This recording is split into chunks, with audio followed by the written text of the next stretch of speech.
and Jimmy aren't the only ones who get to have a little Cape Charles fun today. We are also virtually visiting the charming town for a lesson on how to make fresh pasta. And leading the charge today is the owner of Ambrogia Cafe and Enoteca, Christina Carollo, and there is Chef Terry. How you guys doing? All right. Hey, hello, how are you? I am great. Now, first of all, I want you to tell me all about your restaurant, your cafe, if you will.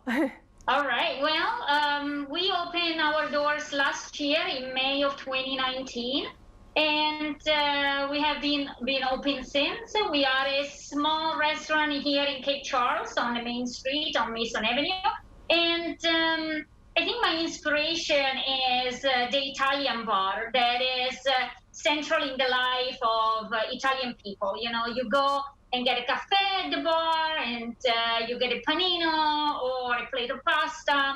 So that was my inspiration, and I sort of tried to adapt it to what would work around here.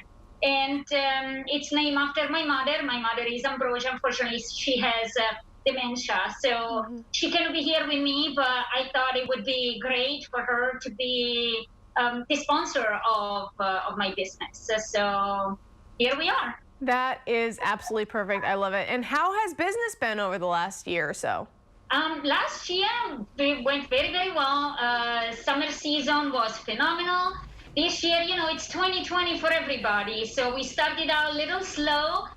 Things started getting a little better in mid-May when we were allowed to have outdoor seating.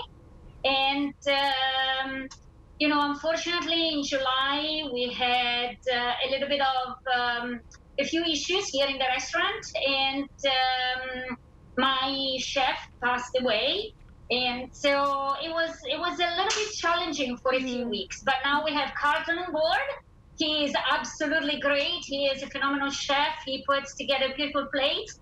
And so things are going really, really well for us right now. That is awesome. Well, I can't wait to learn about this fresh pasta. So you guys made the dough already, right? Yes, we did, because the dough needs to rest for about 30 minutes for the gluten to develop so we can work it. All right, so tell me about how that process works. All right, so the basic recipe is 3 eggs and 1 yolk. We use 350 grams of 00 flour, and that is because the flour is much finer than the AP flour, and that gives a little bit more chewiness to the pasta once it's cooked.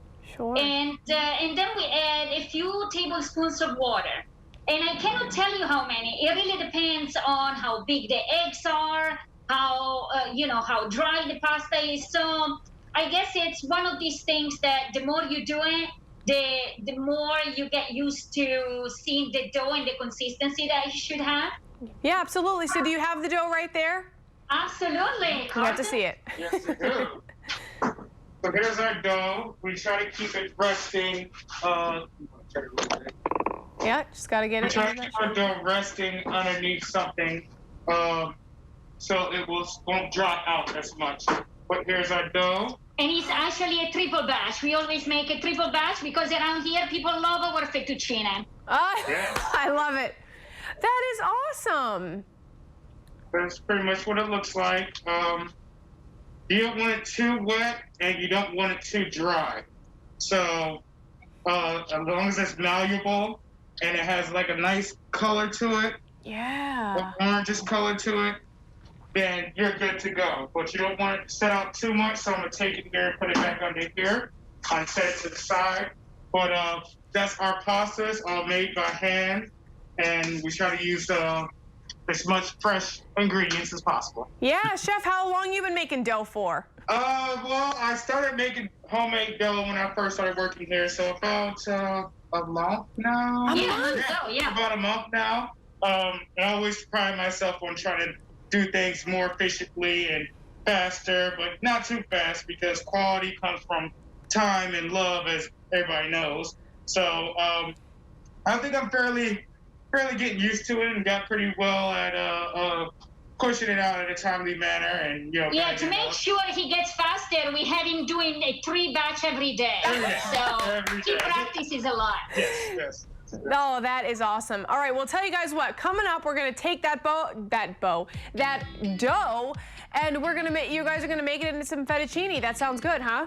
Yes, ma'am. All Indeed. right, I can't wait. Delmar Real Life will be right back. All right, this process is going, and I am loving it. We are hanging out with our friends at Ambrogia Cafe and Enoteca, and guys, we are getting this done, huh? The process is happening.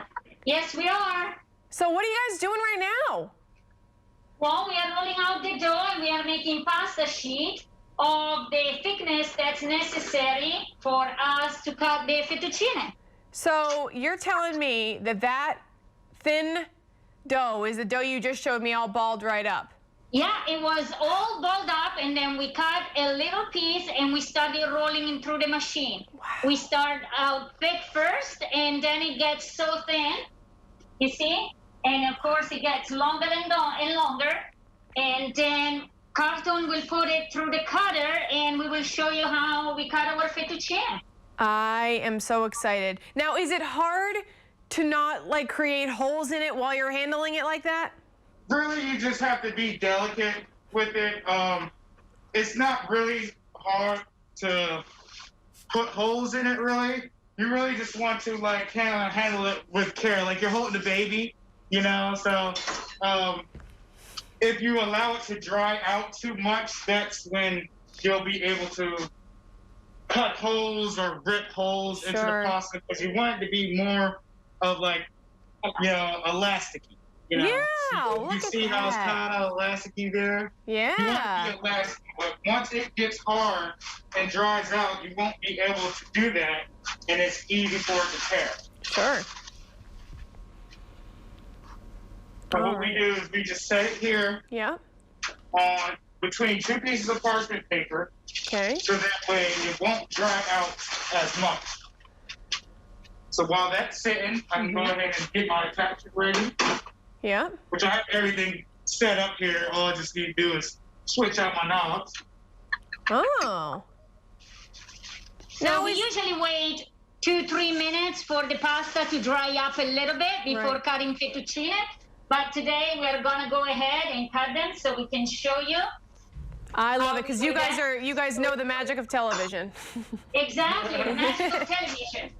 Now, Christina, tell me this. This technology, has it like changed over the years, or is this an old school way of doing it? Like, yeah, you see how technological it is with a little handle and a lot of strength. So, no, it hasn't really changed much. We have a machine that's bigger than what I used to have when I grew up. Sure. But other than that, it's pretty much the same technology, if you want to call it. I love it. All right, so here it comes. All right, here comes our fettuccine. Here comes the fettuccine. Oh, wow. Here it is. And then Carlton will grab it, and we are gonna put it to dry so that we can have pasta for our guests tonight for dinner. Wow. I mean, that is like a beautiful process.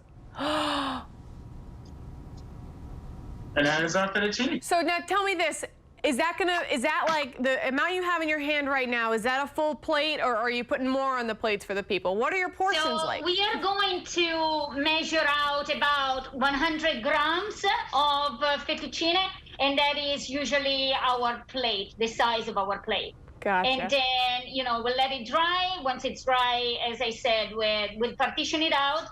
And then tonight, when customers come in, we'll boil water and put our sauce, and that's it. We're gonna serve it. That is amazing, and now I want it so bad.